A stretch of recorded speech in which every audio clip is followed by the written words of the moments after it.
Okay. Luckily I have some room on this side in case this incipient crack here doesn't release all the way and I get a big old scoop out and it's got a weird stupid edge on it. I'm going to hit lower down here into that mass and try to avoid this area. But I need the platform to be angled well. I seem to have lost my favorite pad. I don't know where it went. Okay. Yeah, you get used to certain tools and you want to have them because you don't have to think about the new tool. You don't have to make the adjustment to using it.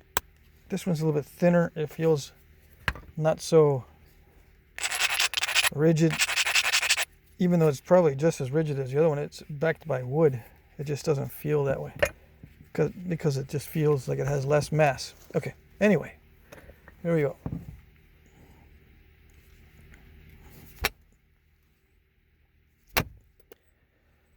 And as I was saying earlier, the angles are the same as if I would be doing pressure. All right, so that incipient crack is more easily seen now. All right, let's see. I did 2 flakes. 1 flake here and 1 flake went right into that crack. 1 flake there. With that strike, I produced 2 flakes. All right. Let's see if I can blow it away.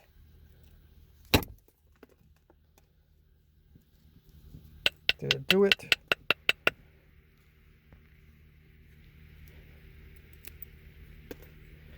Kind of, sort of. You got a little bit left.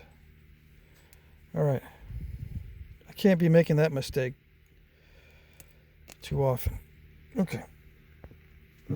Let's switch to a different flaker. Let's switch to our old wrought iron flaker that I used in previous videos.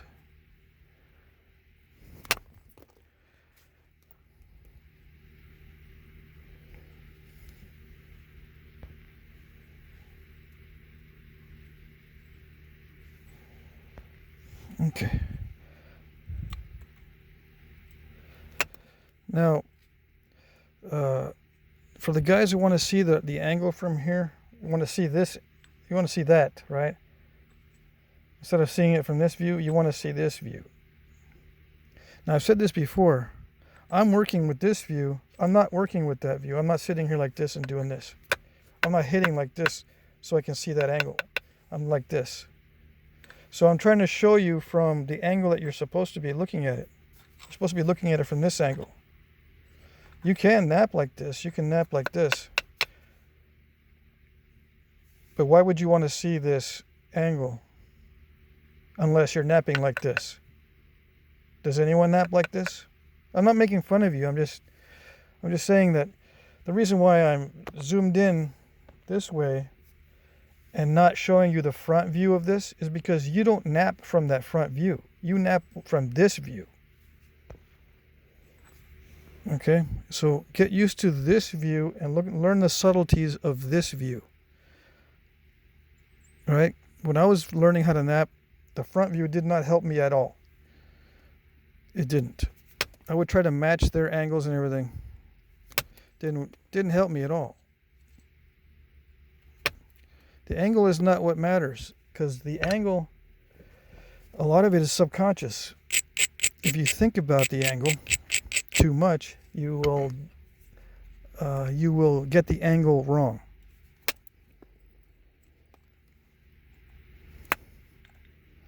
Okay.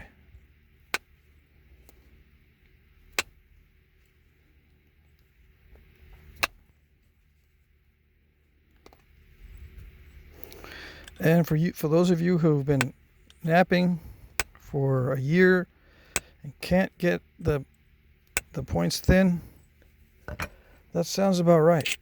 Well, I've been napping 2 years and can't get the points thin. Well, that sounds about right. I've been napping 3 years, 5 years. I've been napping 10, 15 years. I can't get the points thin. Okay, then maybe you have a problem. It took me 2 years to get them thin. It took me 3 years or 4 years to start not having step fractures. I had to spend an entire year learning how to not get step fractures. That was after 3 years of napping, or 4 years, or whatever it was. Okay? And I was napping at least 8 hours a week. Sometimes 8 hours a day. I don't know how many hours total a week, but it was at least 8 hours a week. Probably at least 3 days a week. For 2 years before I could thin down a point. All my stuff was clunky unless I started with something thin and just napped around the edges.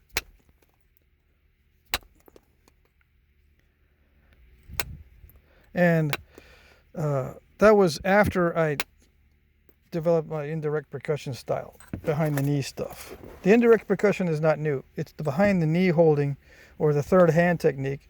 The knee takes the place of someone else holding it, which I think it was very common to have an assistant, and they could apply pressure and preload pressure for you, or adjust the angle if they were more experienced than you were. But since we don't have assistants, most of us, because this is boring as heck, you need some way to hold it. So you can strap it to your leg, you can hold it behind your knee, you can strap it to your belt, you can hold it under your belly, some way to hold the flaker. It should be called a third hand technique, but it's called indirect, because that's just the way it evolved on the internet as far as terminology goes.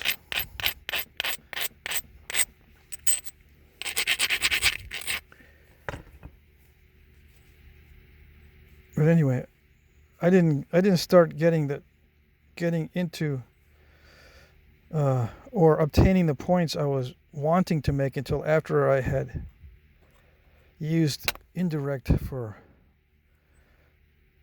a year and a half. Then I could start making the points that I wanted. So for 2 years I wasn't thinning. Then I got into indirect percussion, and after a year and a half of indirect percussion, then I started to get thin points like I wanted.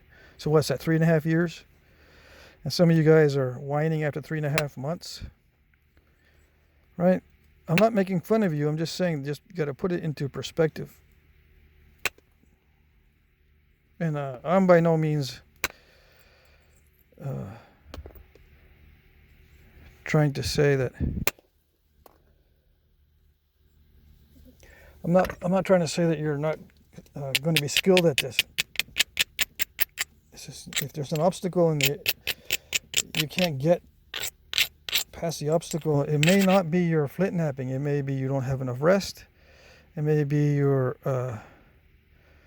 mood is messed up.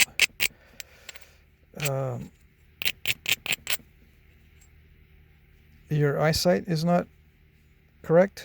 I mean, you have problems with depth perception. It could be something besides your flit napping that's messing you up.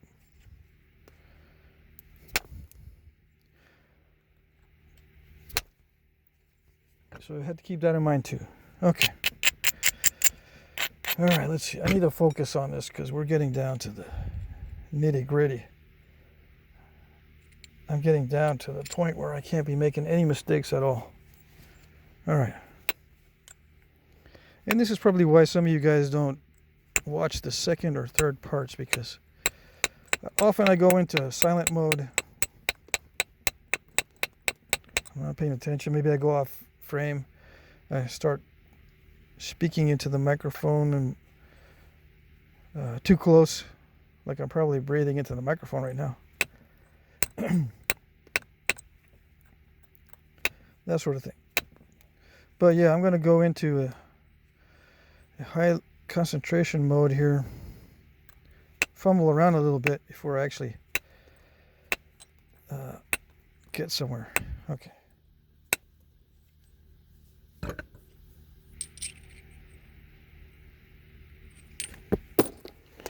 Yeah, I can't be doing that.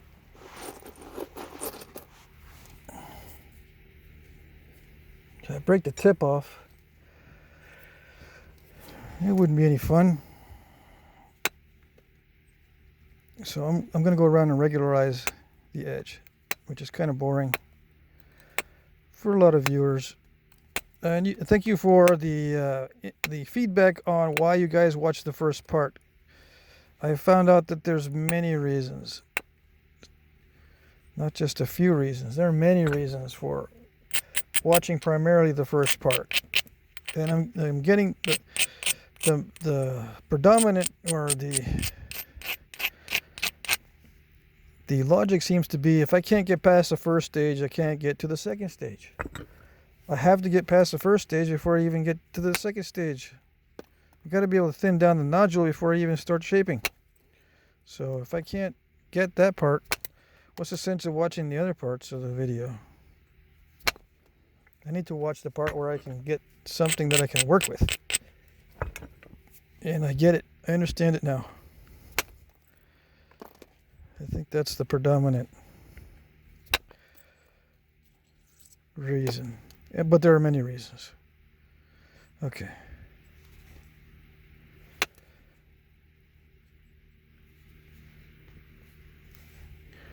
Let's see.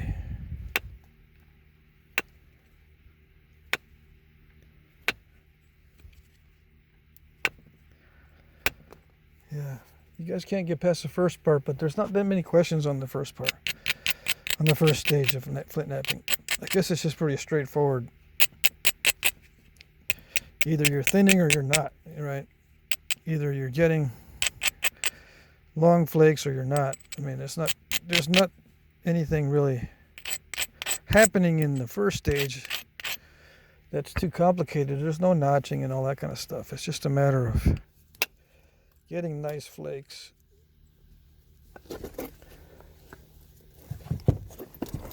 Not too many. You know, you're not doing a lot of flaking. You're not doing parallel flaking when you're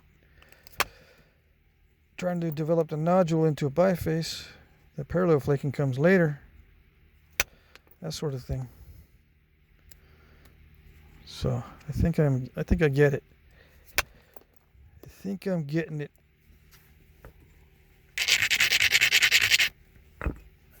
Okay.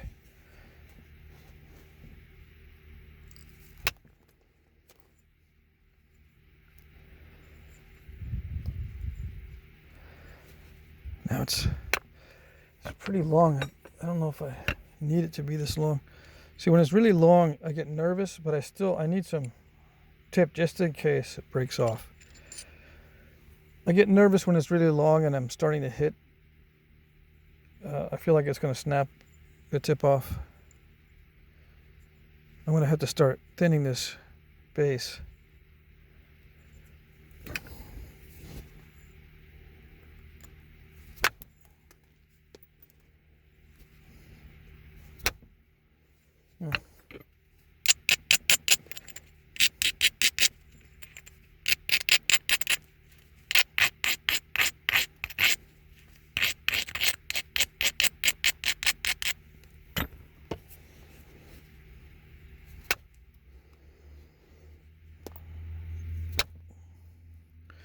So you guys heard the part where it took me 3.5 years to get thin points, right? 3.5 years. Now, I can help people get that down to maybe a few months, right? If I'm sitting there showing you, especially if I'm there all day. Like I taught a couple of my daughters how to flint knap. They learned it very quickly after, because I sat there the whole time for days.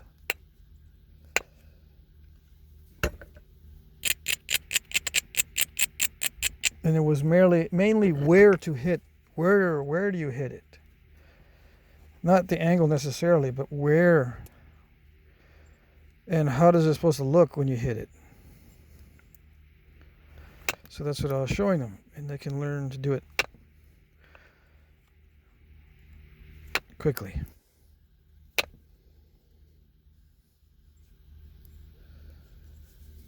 I would show them, I would tell them where. I wouldn't let them decide where to hit it. I would tell them where to hit it and with how much force. Now, the one thing you can't see in the videos is how much force I'm using. And since the camera messes with the volume to keep it low, you can't tell by volume how hard I'm hitting. When I hit harder, the volume's higher for me and for someone watching me in person. But on the video, it all sounds like the same velocity, the same amount of force. It's different. It varies according to how long I want the flake.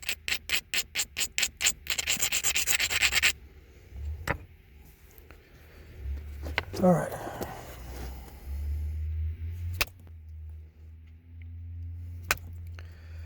I'm having some difficulty. I'm not sure if I had this difficulty with the last one,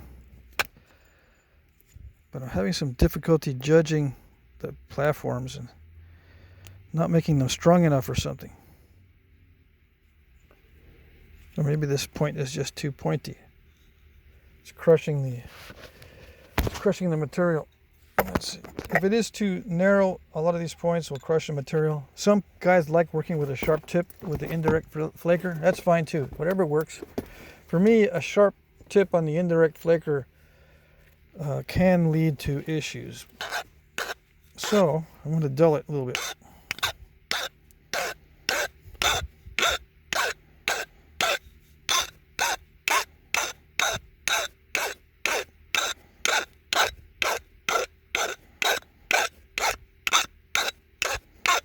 Now, do I know for sure it's going to help? Nope, I don't know for sure it's going to help. It might make things worse. But you got to change it up. If something's not working, change it up. Okay.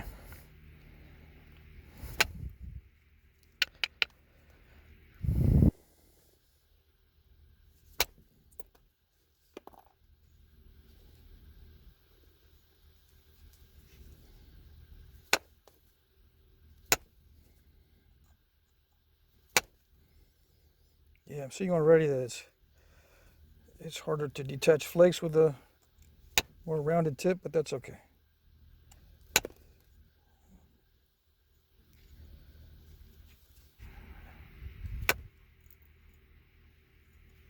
I'm not getting crushed edges right now.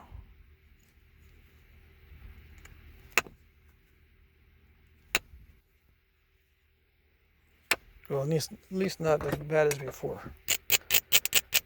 I still did get a crush right there, but I think it's because of the cortex. All right, here we go.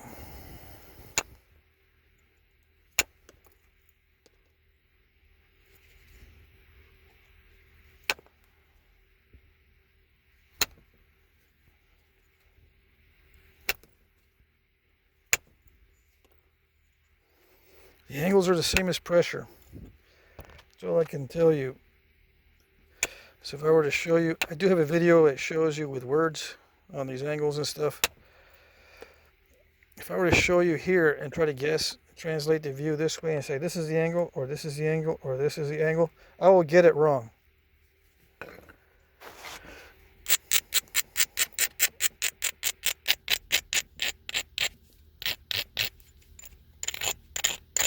Now, a lot of times when I show guys that they're either too much this way or too much that way, it has to do with the way they're hitting with the mallet too.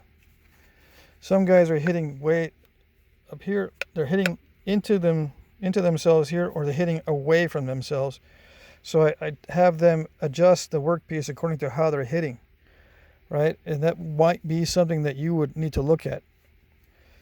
I always strike with the same strike, at least I think I do, all the time. And it's not out too far and not in too far. But some guys, I don't know, they're either working really high and they're hitting out that way, or they want to hit out that way, or they're trying to hit into a bucket, or they're doing something that varies their position from my position. So I have to tell them to do this differently. So that it could be your issue when you're watching the videos, that you can't use my exact angle because the mallet strikes are not the same as my mallet strikes.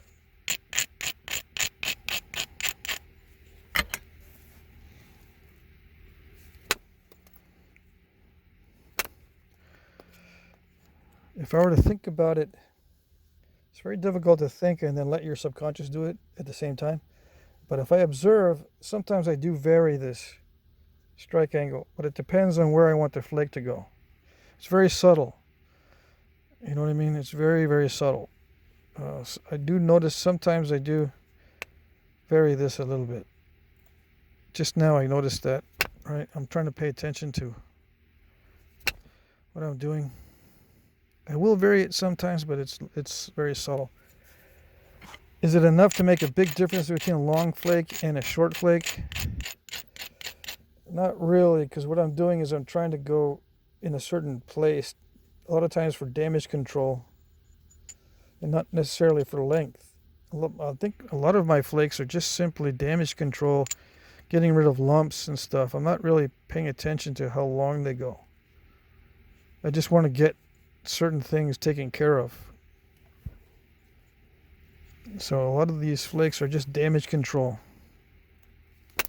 Opportunistic damage control. Because there's always something wrong with every strike. There's always something wrong with every surface.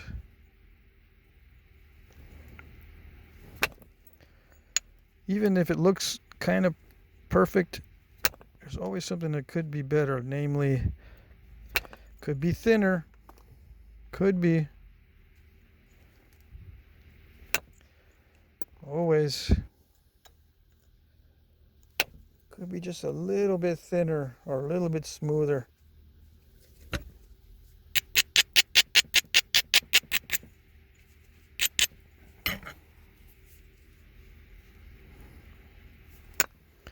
Gotta be careful with these base strikes. I can't be just holding it. Sometimes I can get away with this and not support the tip, but yeah, it's much better practice to make sure you're touching the tip at least a little bit, because sometimes it'll just, I think it's a vibration thing and it pops off the tip, but I don't know exactly what the mechanics are behind it.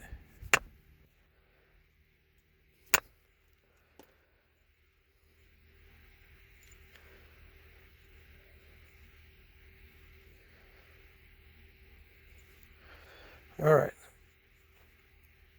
There's some flaws in it and stuff. Let me show you. Some of these are very subtle, but see, there's a weird thing going on with the stone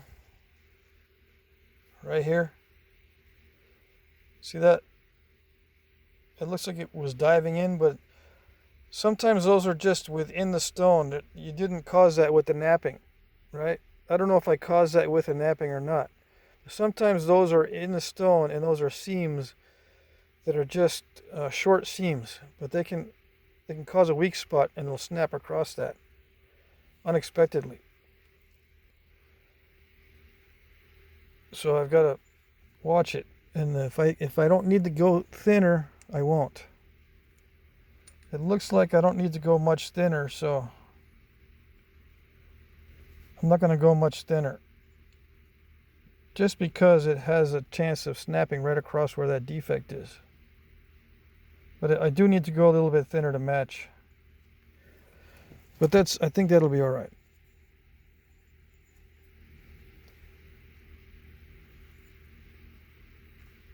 Are there other areas? I don't see any other areas like that, but that's something to watch. And there are areas where it's more steppy than others, or it gets really chattery. Sometimes there's a tough spot, like right there. It might be a tough spot, or it might be just the way I was napping it, with not enough power through those areas, and it just steps compound the step fractures. The little ones, they can sometimes become compounded, where they'll interact off each other like ripples. All right, so let's see, like ripples on a pond. You splash in different areas. Ripples go out, and they interfere with each other. Same with step fractures. They'll interfere with each other if you come in from different directions. Okay. And you can get some weird looking flake chatter.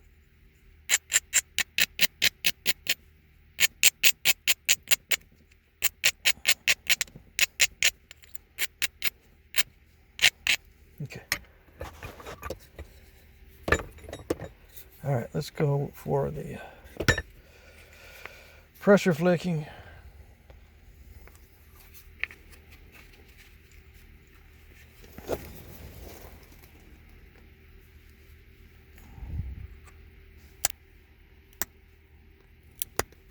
I know why, because this tip is actually too far out. I need to cut it back a little bit so I can feel better about my grip on it, because out here the grip doesn't seem to be working. Yeah, I feel more comfortable when I'm right next to it, but we'll see. Right next to the workpiece. It feels more comfortable when I'm up next to the workpiece with my other hand. Let's see.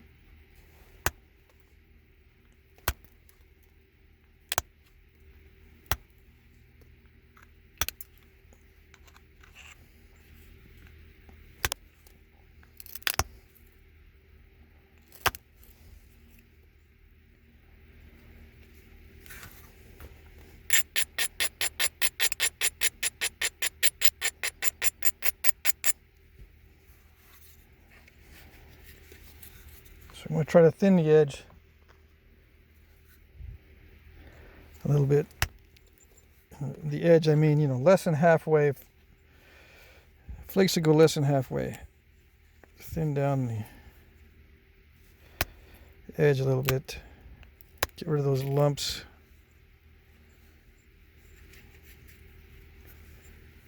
Let's see.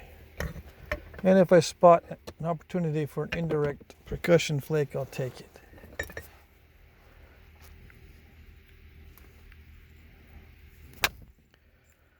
Again, as far as I can tell, it's the same angle as a pressure flake, except I'm using a lot more force. I'm using the force of the mallet instead of a pressure. Like if I were to use pressure on that, everything's the same. Let's see. Let me think about this. Yeah, everything would be, if I had a big old pressure flaker, I would push right there like that. That's the same angle as I would use for an indirect strike. Yeah, it's the same thing.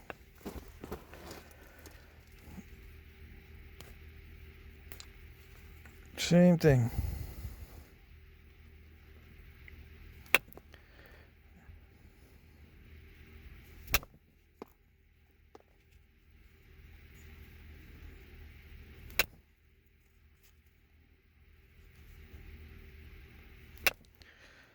Now, when I said it was the same thing, did I actually take enough time to be sure it's the same thing? Looks like you went pretty fast there, bud. Yeah, I went fast there, but I've done this thousands of times. I can kind of tell.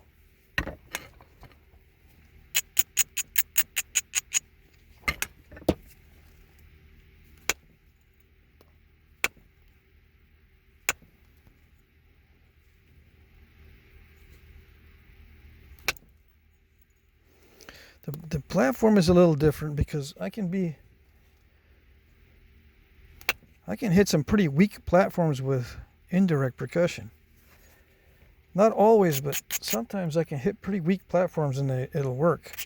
Whereas with pressure, it'll snap ahead of time. It'll snap off that platform. I guess it's because I'm going slower. I don't know. There's a difference in the fracture mechanics if your velocity is different. I mean, not the fracture mechanics, but the fracture itself, the initiation of the fracture, the initial conditions. The initial conditions can vary.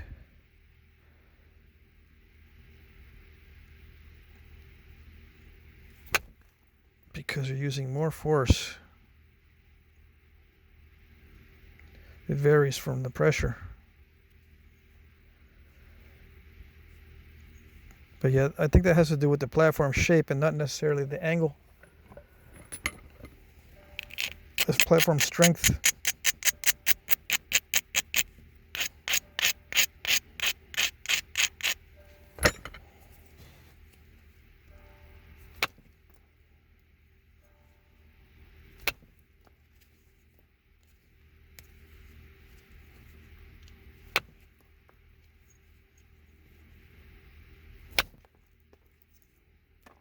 Yeah, like some of those strikes, like this last one that I did, I went off of a small platform that would be, it seems like it would be a little bit too small for a pressure flake of the same power.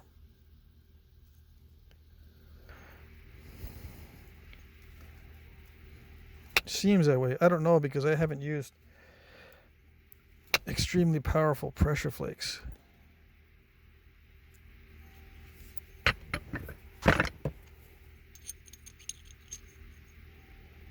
I almost don't have any room for the width to be different here.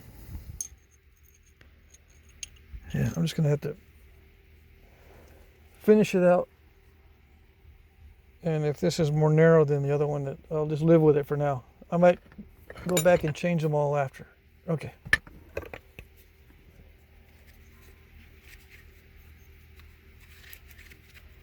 All right. Next segment.